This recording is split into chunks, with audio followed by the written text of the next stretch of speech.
Hello, aspirants. Welcome to the UPSC Analyzer. Today we will discuss newspaper analysis dated 23rd of March 2023. First news है barriers outside UK mission को fresh protest in London. तो Punjab police यहाँ पर अमृतपाल सिंह को arrest करने की कोशिश कर रही है। अमृतपाल सिंह एक खालिस्तानी सिंपथाइजर है। ठीक है, इसके बाद क्या होता है, तो जो यूके में खालिस्तानी सिंपथाइजर्स हैं ये इंडियन हाई कमीशन की बिल्डिंग के पास जाते हैं और जो वहाँ पर इंडियन फ्लैग होता है उसको हटाने की कोशिश करते हैं। ठीक है, इससे हमें क्या बात समझ आ रही है कि बेसिकली अगर हम यहाँ पर बात करें यूके में, तो जो इंडियन हाई कमीशन है उसको प्रॉपर सिक्योरिटी नहीं प्रोवाइड की है, तभी तो यहाँ पर कोई भी जाकर फ्लैग को हटाने की कोशिश कर रहा है। इंडिया ने क्या किया इसके रिस्पॉन्स में, तो बेसिकली जो यूके हाई कमीशन है चाणक्यपुरी में, इसके आसपास जो भी बैरिकेड्स थे इनको रिमूव करा दिया गया कि अगर यूके हमें सिक्योरिटी नहीं प्रोवाइड करा तो हम यूके के हाई कमीशन को क्यों सिक्योरिटी प्रोवाइड करें। अगर आप यूके हाई कमीशन की बिल्डिंग देखो तो आसपास का एरिया आप वहाँ नहीं जा सकते थे, वहाँ पर बैरिकेड्स लगे हुए थे, लेकिन अब आप जा सकते हो क्योंकि वहाँ पर बैरिकेड्स हटा दिए गए हैं। तो ये हमारा रिस्पॉन्स है। तो barriers outside UK mission go fresh protest in London. A fresh protest involving pro-Khalistan elements was held outside the Indian High Commission in London, even as the Delhi police removed security barricades from outside the British high commission. तो basically message दिया गया है British government को कि जो Indian high commission है इसको आप प्रॉपर सिक्योरिटी प्रोवाइड करो, ऐसे कोई भी आकर कैसे फ्लैग हटा सकता है। The Delhi police move is being seen as a response to the lack of visible protection outside the Indian mission in London, as it was vandalized by pro-Khalistan activists during an earlier protest on Sunday. Next है disagreement should not lead to hatred and violence.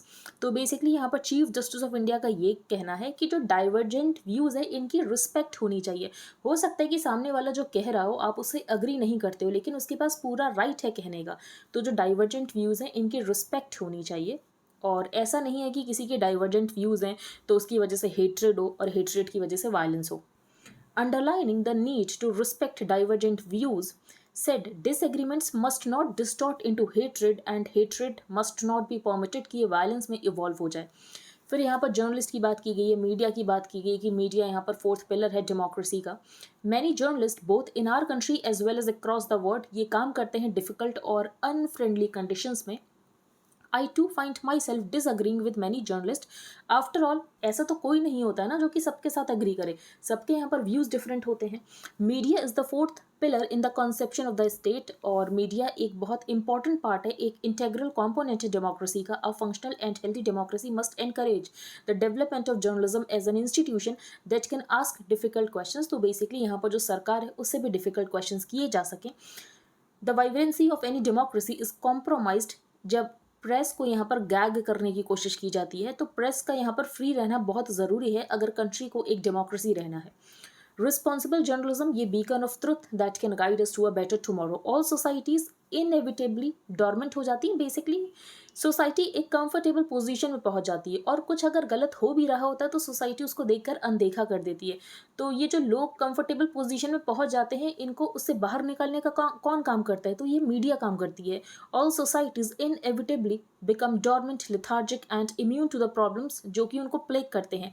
And journalism is one of the key aspects which prods us out of this collective inertia। इसीलिए media का role बहुत ज़्यादा important है, press freedom बहुत important है। फिर यहाँ पर ये बताया गया कि ऑनलाइन प्लेटफॉर्म्स की वजह से डेमोक्रेटाइजेशन ऑफ द मीडिया हुआ है, लेकिन ऑनलाइन प्लेटफॉर्म्स की वजह से यहाँ पर फेक न्यूज़ भी बहुत ज़्यादा फैलती है, बट ऑनलाइन प्लेटफॉर्म्स की वजह से डेमोक्रेटाइजेशन ऑफ द मीडिया हुआ है। Readers have short attention Spence, और जिसकी वजह से आप क्या करते हो, आप यहाँ पर बहुत बड़ा कोई इन्वेस्टिगेटिव जर्नलिज्म का पीस है, आप उसको यहाँ पर सोचते हो कि आप 180 शब्दों में पढ़ लो या तो आप उसको 240 शब्दों में पढ़ लो।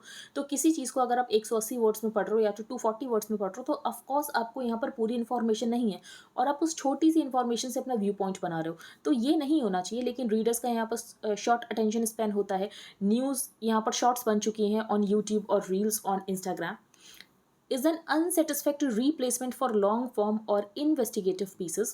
The CGI said there can be no replacement for such long term reportage, and is also proving to be a challenge for journalists to penetrate the echo chambers that social media has created and illuminate the truth. फिर यहाँ पर ये बताया गया कि कोविड-19 में कितना ज़्यादा इंपॉर्टेंट रोल था मीडिया का, प्रेस का। हिज इनोवेटिव इनिशिएटिव्स, तो ये तो बेसिकली इंपॉर्टेंट नहीं है, यहाँ पर ये बताया गया है कि जुडिशरी ने ट्रांसपेरेंसी को इंक्रीज करने के लिए क्या किया है। तो हिज इनोवेटिव इनिशिएटिव्स की यहाँ पर कोर्ट हियरिंग्स को ओपन अप किया गया, टेक्नोलॉजी का यूज़ किया जा रहा है कि बेसिकली यहाँ पर जो एक्सेस है बेंच को लेकर ये यहाँ पर इंक्रीज हो सके, ट्रांसपेरेंसी लाई जा रही है into the courts decision making. तो ये यहाँ पर कुछ कदम उठाए गए हैं जुडिशरी के काम में ज़्यादा ट्रांसपेरेंसी को लाने के लिए। नेक्स्ट है एट कोविड-19 review meet PM stresses on tracking new variants. तो बेसिकली यहाँ पर नए वेरिएंट्स आ रहे हैं और कोविड के केसेस भी इंक्रीज हो रहे हैं, और जिसके लिए यहाँ पर प्राइम मिनिस्टर ने हाई लेवल मीटिंग की है। Prime minister Narendra Modi directed officials on Wednesday कि होल जीनोम सीक्वेंसिंग को यहाँ पर एनहेंस किया जाए सो दैट यहाँ पर जो नए वेरिएंट्स है उसको आसानी से जल्दी ट्रैक किया जा सके। Following the devastating second wave that took India by surprise, government यहाँ पर regular watch रख रही है on COVID cases. Early warning when the cases are just on the rise helps local bodies अपने measures को implement कर सके। और यहाँ पर जो whole genome based surveillance है इसको भी इंक्रीज किया जा रहा है कि जो भी यहाँ पर नए वेरिएंट्स हैं उनको जल्द से जल्द ट्रैक किया जा सके। बिल्किस बानो का केस हम डिस्कस कर चुके हैं, कई बार डिस्कस कर चुके हैं, और यहाँ पर टॉप कोर्ट बेसिकली एक स्पेशल बेंच बनाएगी कि ये जो अर्ली रेमिशन दिया गया कैसे दिया गया बिल्किस बानो केस में। चलते हैं हम आगे। PM to address one world TB summit in Varanasi tomorrow. तो ये जो वर्ल्ड ट्यूबरक्लोसिस डे है इसको मार्क करने के लिए ministry of health and family welfare and stop TB partnership ये ऑर्गेनाइज कर रहे हैं समिट, जहां पर इंटरनेशनल डेलीगेट्स 30 कंट्री से पार्टिसिपेट करेंगे। यहाँ पर इंपॉर्टेंट हो जाता है stop TB partnership.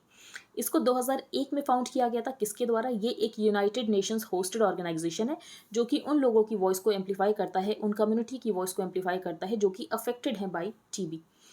During the event, the PM will launch various initiatives including TB Mukt Panchayat Initiative, official pan-India rollout of a shorter TB preventive treatment and family-centric care model for TB and a release of India's annual TB report 2023। तो TB को eliminate करने के लिए क्या किया जा रहा है ये आपको पता होना चाहिए। नेक्स्ट है national party tag election commission holds hearings with NCP CPI TMC. तो नेशनल पार्टी स्टेट पार्टी का जो क्राइटेरिया ये इंपॉर्टेंट हो सकता है क्योंकि कुछ टाइम पहले यहाँ पर जो आप है इसको भी नेशनल पार्टी का दर्जा मिला था। तो नेशनल पार्टी के लिए क्या क्राइटेरिया है? Under para 6B the election symbols order 1968 एक पार्टी को एलिजिबल कंसिडर किया जाएगा नेशनल पार्टी के लिए अगर ये स्टेट पार्टी की तरह रिकॉग्नाइज है इन 4 और मोर स्टेट्स। अगर ये स्टेट पार्टी की तरह रिकॉग्नाइज है in 4 or more states, if its candidates polled at least 6% of the valid votes in 4 or more states in the last Lok Sabha or assembly election and it has at least 4 MPs elected in the last election, या तो इसने at least 2% seats जीती हूँ of the total Lok Sabha seats in at least 3 states. तो ये आपको criteria पता होना चाहिए। क्या एक बार किसी पार्टी को नेशनल पार्टी का स्टेटस दे दिया जाता है तो क्या वो एटर्निटी के लिए होता है? तो एटर्निटी के लिए नहीं होता। बेसिकली यहाँ पर परफॉर्मेंस की बेसिस पर जो नेशनल पार्टी का स्टेटस है वापस भी लिया जा सकता है, और इसीलिए ये न्यूज़ में है। which states that the continuation of the recognition as a national party will depend on the fulfillment of the conditions जो कि अंडर पैरा 6B हैं। Army to introduce native traditional millets in troop rations. तो ये हम discuss कर चुके हैं। Government यहाँ पर मिलेट्स को बहुत ज़्यादा प्रमोट कर रही है। इसका रीज़न क्या है? क्योंकि यहाँ पर यूएन जनरल असेंबली ने डिक्लेयर किया है 2023 को as the international year of millets. Next हम चलते हैं आगे। Virus and oneness challenge. तो बेसिकली यहाँ पर कोविड की बात की गई कि कोविड के केसेस इंक्रीज हो रहे हैं, इन्फ्लुएंजा केसेस इंक्रीज हो रहे हैं, तो इंडिया का यहाँ पर क्या रोल हो सकता है? तो इंडिया यहाँ पर G20 प्रेसिडेंसी में ग्लोबल साउथ की वॉइस बनना चाहता है। तो बेसिकली यहाँ पर ऑनगोइंग नेगोशिएशंस में इंडिया का बहुत इंपॉर्टेंट रोल हो सकता है। ग्लोबल पैंडेमिक प्रिपेयरनेस में इंडिया का बहुत इंपॉर्टेंट रोल हो सकता है, ये यहाँ पर ऑथर ने बताया है। और कोविड के कुछ वेरिएंट्स बताएं तो सिर्फ आपको इतना आप आइडेंटिफाई कर सको कि अगर क्वेश्चन आता है कि यहाँ पर XBB 1.16 क्या है तो ये आपको पता होना चाहिए कोविड का वेरिएंट है। The rise in COVID-19 cases reminds us that the pandemic is not yet over. The COVID XBB 1.16 variant seems to be fueling the surge, और जिसकी वजह से हमें 3-fold इंक्रीज देखने को मिला है केसेस में। इसके अलावा हमें इसराइल में कुछ वेरिएंट मिले हैं कोविड के। Another potential worry is the identification of a combination of the BA.1 जो कि ओमिक्रॉन है and infectious BA.2 variants reported from Israel. India जो कि रिप्रेजेंट कर रहा है ग्लोबल साउथ को is expected to play a role in integrating equity considerations in the ongoing negotiations. For example यहाँ पर अप्रोप्रिएट यूज़ होना चाहिए, रिकॉग्निशन होना चाहिए, जो इंडिजिनस नॉलेज इसका प्रोटेक्शन होना चाहिए। और ये बात हमें रियलाइज़ करने की ज़रूरत है कि जो यहाँ पर ह्यूमन हेल्थ है ये एनिमल हेल्थ के साथ रिलेटेड है और शेयर्ड इन्वायरमेंट के साथ रिलेटेड है। तो यहाँ पर वन हेल्थ के कॉन्सेप्ट की बात की गई है कि सबकी हेल्थ यहाँ पर एक दूसरे से रिलेटेड। आप यहाँ पर ह्यूमन की हेल्थ लॉस में रहकर बात नहीं कर सकते हो। Second, the substantive and equitable inclusion of women and minority groups including racial, ethnic and sexual minorities जो कि अंडर रिप्रेजेंटेड है इन ट्रीटी डिजाइन एंड इम्प्लीमेंटेशन, तो इनका भी यहाँ पर रिप्रेजेंटेशन होना चाहिए। नेक्स्ट है क्लाइमेट ऑफ ग्लूम। इस आर्टिकल में क्या बताया गया है? इस आर्टिकल में यही बताया गया है कि ये जो अनसीजनल रेनफॉल हुई है और यहाँ पर जो बहुत ज़्यादा टेम्परेचर ऊपर गया है इसकी वजह से जो राबी क्रॉप है इसकी प्रोडक्शन कम हो सकती है। तो यही इस आर्टिकल में बताया गया, इससे ज़्यादा कुछ इंपॉर्टेंट नहीं है। राइट टू हेल्थ, तो राजस्थान पहला स्टेट बना है कंट्री में जो कि राइट टू हेल्थ बिल को लेकर आया है। राइट टू हेल्थ बिल जो कि यहाँ पर राजस्थान असेंबली के द्वारा पास किया गया है, ये स्टेट के हर रेसिडेंट को राइट देता है to free consultation, drugs, diagnostics and emergency care at all public hospitals and जो भी यहाँ पर selected private hospitals होंगे। Private hospitals that have been allotted land at concessionary cost will also come under the purview of the bill, which ticks several right boxes। और बाकी यहाँ पर supreme court का वर्डिक्ट तो पहले ही आ चुका है कि जो राइट टू हेल्थ है ये की पार्ट है राइट टू लाइफ का, जो कि under article 21 of the constitution है। नेक्स्ट हम चलते हैं आगे, द अलार्म बेल इन पंजाब। तो बेसिकली यहाँ पर खालिस्तान इशू की ही बात की गई है कि खालिस्तान इशू यहाँ पर ऑथर ने बताया कि हमें किस तरीके से देखना चाहिए और 1980s में जो हमें मिलिटेंसी देखने को मिली थी पंजाब में उससे क्यों नहीं कंपेयर करना चाहिए। History comes alive once again in Punjab with the emergence of a pro-Khalistan preacher Amritpal Singh. These events have touched of different responses in the three Punjabs, तो डायस्पोरा पंजाब जैसे कि बेसिकली यहाँ पर जो सिख पॉपुलेशन रहती है, इंडियन पंजाब एंड पाकिस्तान पंजाब। तो diaspora Punjab में अगर हम देखें तो सैन फ्रांसिस्को में यहाँ पर बेसिकली जो प्रो खालिस्तानी एक्टिविस्ट हैं इन्होंने बहुत ज़्यादा प्रोटेस्ट किया। यूके में हमने ये देखा कि जो इंडियन हाई कमीशन है उसका फ्लैग हटाने की वहाँ पर कोशिश की गई, इंडिया का फ्लैग हटाने की कोशिश की गई। तो in diaspora Punjab the political narrative echoes the Khalistan slogan communally divisive and violative of national unity. Indian Punjab की बात करें तो ये जो खालिस्तान के सपोर्टर्स होंगे ये सिर्फ यहाँ पर फ्रिंज एलिमेंट्स है and not divisive on religious lines, क्योंकि जो 1980s की मेमोरीज हैं ये पूरी तरीके से विविड है कि 1980s में क्या हुआ था और उसके बाद बेसिकली यहाँ पर पंजाब का एक डेकेड लॉस्ट हो गया। पाकिस्तान पंजाब क्या कर रहा है? तो पाकिस्तान पंजाब यहाँ पर अपॉर्चुनिटी देख रहा है कि पाकिस्तान पंजाब इस अपॉर्चुनिटी का कैसे यूज कर सकता है। The Pakistan Punjab establishment has found a pretext in the current situation कि कैसे ये अपने एफर्ट्स को रिवाइव करे और इस पीस को डिस्टर्ब करे। Fortunately for a large section of Punjabi society जो मेमरीज 1980s की अभी भी बहुत ज़्यादा विविड है। देयर इज दस a greater responsibility on the political leadership and the state machinery कि कोई भी कंसेशन नहीं देना चाहिए उस पर्सन को जो कि यहाँ पर पीस और हार्मनी को वायलेट करने की कोशिश कर रहा है, फिर ये कोई भी हो। Parallels drawn between the current movement and जो यहाँ पर भिंडरेवाला का टाइम था 1980s, तो आप इसमें कंपैरिजन नहीं कर सकते। अगर आप कंपैरिजन करो तो बेसिकली मिसलीडिंग है। जो करंट सिचुएशन है इसके खुद के स्पेसिफिक फीचर्स हैं। क्या स्पेसिफिक फीचर्स है? तो पंजाब में अगर हम बात करें तो पंजाब में यहाँ पर अनसस्टेनेबल एग्रीकल्चर हो रहा है और एग्रीकल्चर की वजह से जो यहाँ पर इनकम राइज हुई थी ये कहीं ना कहीं खत्म होती जा रही है। तो Punjab farmers are grappling with a crisis in agriculture. They have just emerged from a long protest movement that engulfed almost every facet of life in the state. Secondly moderate politics has been turned away from the protest sites, और ये जो space वैकेट किया गया है moderate political parties के द्वारा इसको यहाँ पर ऑक्यूपाई कर लिया गया है बाई दोज लाइक वारिस पंजाब दे। तो प्रो खालिस्तान पॉलिटिकल आउटफिट्स इस स्पेस को यहाँ पर ऑक्यूपाई करने की कोशिश कर रहे हैं। फिर यहाँ पर अमृतपाल सिंह की बात की गई कि अमृतपाल सिंह का जो डिमीनर है, जो अटायर है, जो ओरेट्री है, ये यहाँ पर मेमिक करने की कोशिश कर रहा है जनरल सिंह भंडरेवाला को। ही टर्म द फार्म लॉस। अब इसने यहाँ पर क्या रीज़न दिए हैं कि क्यों यहाँ पर खालिस्तान बनाने की ज़रूरत है? तो बेसिकली इसका ये कहना फार्म लॉस, इसके अलावा ड्रग मैनेज की यहाँ पर जो पंजाबी सोसाइटीज़ को यहाँ पर ड्रग्स में डालने की कोशिश की जा रही है। बिहार और यूपी से यहाँ पर लेबर आता है पंजाब में। इसके अलावा जो सिख यूथ है पंजाब से बाहर जा रहा है और पंजाबी लैंग्वेज को यहाँ पर नेग्लेक्ट किया जा रहा है। Denial of justice to the Bandi six. Bandi six कौन है? तो बेसिकली जब मिलिटेंसी हमें पंजाब में देखने को मिली थी तो उस समय जो यहाँ पर लोग इन्वॉल्व थे उनको जेल में डाला गया था, तो इनके लिए ही टर्म यूज़ किया जाता है बंदी सिक्स। तो इनका ये कहना है कि जो बंदी सिक्स है इनका यहाँ पर साइलेंट जेनोसाइड हुआ, इतने साल हो गए लेकिन ये अभी तक जेल में है। He exhorted the youth to make sacrifices to revert this trend, और इन्होंने अपने फॉलोअर्स के लिए एक कोड ऑफ कंडक्ट बताया है। अब ऑथर का क्या कहना है कि ये सब क्यों हो रहा है, ये बेसिकली इन सारे इश्यूज़ के ऊपर लोगों को कैसे मोबिलाइज कर ले रहा है।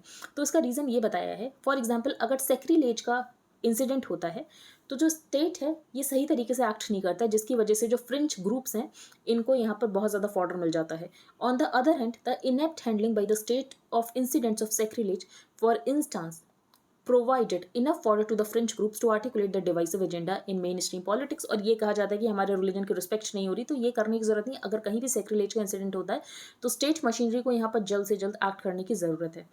The decline in the political and economic hegemony of the dominant religio caste identity, that is the Sikh farmers, might provide more fodder for the resurgence of panthik politics and in turn इसकी वजह से यहाँ पर radical fundamentalist assertions हो सकते हैं। तो उसको लेकर यहाँ पर स्टेट मशीनरी को एक्ट करने की जरूरत है। नेक्स्ट है आंसर्स इन द ऑफ शोर विंड। तो यहाँ पर ऑफ शोर विंड के बारे में बताया गया कि हमें ऑफ शोर विंड को यूज़ करने का ज़रूरत है। अगर हम ऑफ शोर विंड को यूज़ करेंगे तो हम यहाँ पर रिन्यूएबल एनर्जी को जनरेट कर सकते हैं, और जो हमारा टारगेट है कि 2070 तक हमें नेट ज़ीरो बनना है, तो ये हमें हेल्प कर सकता है। और तमिलनाडु का टारगेट है कि तमिलनाडु को 2050 तक यहाँ पर नेट ज़ीरो बनना है, तो ये इसके लिए भी बहुत ज़्यादा हेल्पफुल हो सकता है। Prime Minister Narendra Modi has laudably prioritized renewables in the government's domestic economic and energy policy। Net zero target हमारा है 2070 तक, जो तमिलनाडु का टारगेट है ये है 2050 तक। The two can come together. तो बेसिकली यहाँ पर कौन दो, तो तमिलनाडु गवर्नमेंट और सेंट्रल गवर्नमेंट, ये लोग साथ में आकर काम कर सकते हैं कोऑपरेटिव फेडरलिज्म के तहत।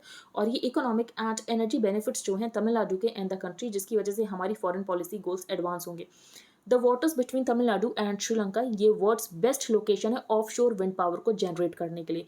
तो हमें यहाँ पर ऑफ शोर विंड पावर को जनरेट करने के लिए फोकस करना चाहिए। अगर हम देखें इस एरिया में, ये जो साइट्स हैं ये कोस्ट के बहुत ज़्यादा करीब हैं और विंड्स बहुत ज़्यादा स्ट्रांग है, और बेसिकली यहाँ पर 7 महीने तक बहुत स्ट्रांग विंड्स बहती हैं। Most distinctively the energy generated is not intermittent, it is only available for about 7 months. और इस पीरियड के दौरान जो विंड है ये कंसिस्टेंटली ब्लो होती है डे एंड नाइट, और इसका जो यहाँ पर एनर्जी पोटेंशियल है ये है 15 गीगावाट, जो कि ग्रेटर है than its current renewable wind and solar capacity.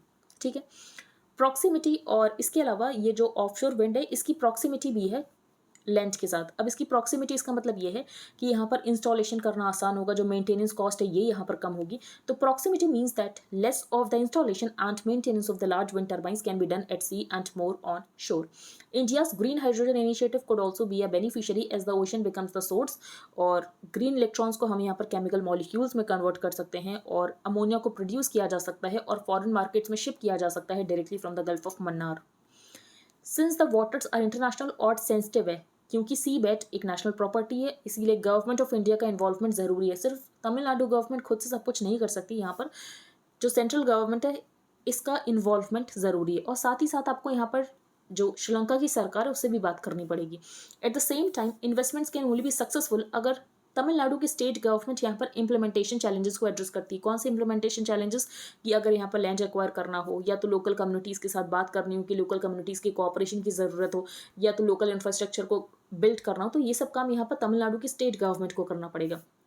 अब श्रीलंका के पास अपॉर्चुनिटी कैसे है, it is estimated that Sri Lanka's offshore potential India से भी ज़्यादा है।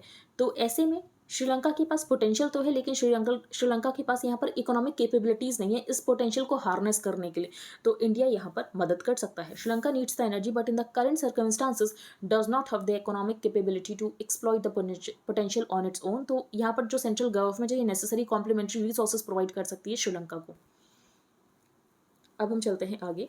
44 इंडियन कोर्सेज अमंग टॉप 100 इन QS यूनिवर्सिटी रैंकिंग्स। तो सबसे पहले आपको QS पता होना चाहिए क्या है, तो QS world university rankings institutes of eminence ने यहाँ पर लीड किया है। India has improved its position in the quarterly Symonds world university rankings. तो बस आपको ये पता होना चाहिए कि QS रैंकिंग्स यहाँ पर किससे एसोसिएटेड है। तो बेसिकली ये यहाँ पर यूनिवर्सिटी रैंकिंग से यूनिवर्सिटी को रैंक करता है।